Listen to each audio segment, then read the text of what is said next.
Yung hika or asthma, medyo similar siya sa COPD. But the difference is, COPD is worse. Why?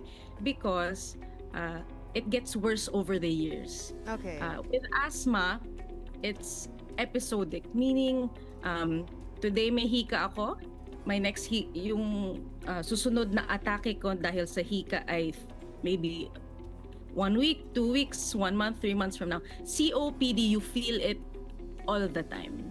Okay. Throughout the rest of your life. Halimbawa, yung common profile na naririnig ko.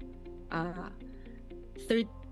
years naninigarilyo, tumigil siguro 5 years. Walang hingal nung time na yun. Or 20 years naninigarilyo, sometimes even 10 or less.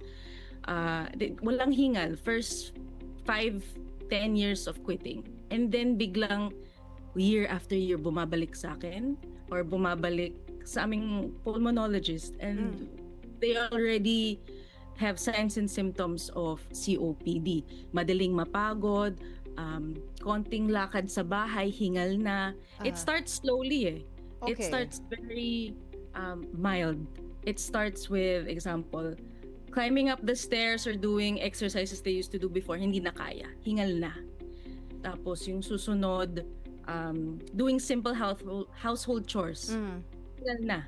Yung mahirap lang sa atin, yung mahirap lang actually is, iniisip ng mga tao ay dahil matanda lang po ako.